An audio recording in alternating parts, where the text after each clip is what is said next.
මේ මාසේ tute pack එකේ හම්බ වෙනවා මේ ඕගනික් ෂෝට් නෝට් ටියුට් එක. ඒ කියන්නේ ඔය ඕගනික් කැන්තෙන් වල අපිට හම්බ වෙන ප්‍රතික්‍රියා ඔක්කොම ටික එක ටියුට් එකකට දාලා හදපු ෂෝට් නෝට් එකක් තියෙනවා. ඒක හම්බ වෙනවා සහ ඊළඟට ඔන්ලයින් ළමයින්ට මේ මාසේ ඕගලන්ට ටියුට් එන කුරිය ආයතනය වෙනස් වෙන්න පුළුවන්. ඒ කියන්නේ ගිය මාසේ ප්‍රොම්ප්ට් එක්ස්ප්‍රස් එකකින් එන පිස්සුවක් එල්ල තිබ්බ මේ සමහරක් ටියුට් එහෙම මාසයක් වෙනකන් ගිහිල්ලා නැහැ.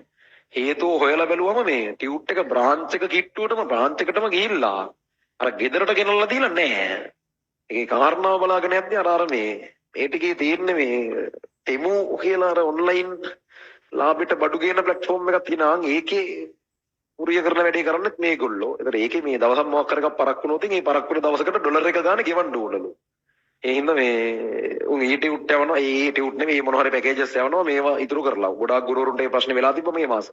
ලබන මාසේ අපි මුළු ඔක්කොම එකපාර වෙන එකකට ගන්න බෑ. වෙන කම්පැනි එකට භාගයක් වගේ වෙන කම්පැනි එකකට දීලා ඊළඟ මාසෙදී ඒක සම්පූර්ණයෙන් වෙන කෙනෙක් කනහා කරන්න තමයි හිතුවේ.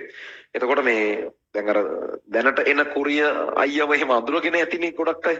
يعني එන එකව දන්න උත් දැන් ගෙවල් තියෙන තැනුත් දන්න උත් කෝල් දීදී ඉන්නේ අමාරක් යෝන් ගෙදරට ඇවිල්ලා දීලා යනවා. අර උත් දැන් ගෙදර එකෙක් වගේ වෙලා සමහරක් ළමයින්ගේ ගෙවල් පැත්තේ කුරිය අයියා.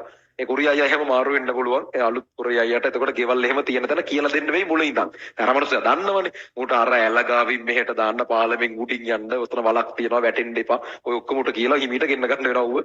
පොඩ ඉවසීමෙන් කටයුතු කරන්න ඔන්ලයින් ළමයි මේ කුරිය කරන්න කතා කරන එකන අලුත් කෙනෙක් වුණොත් එයාව ඒ විදිහට වැඩේට කොහොම හරි පුරුදු කරගන්න.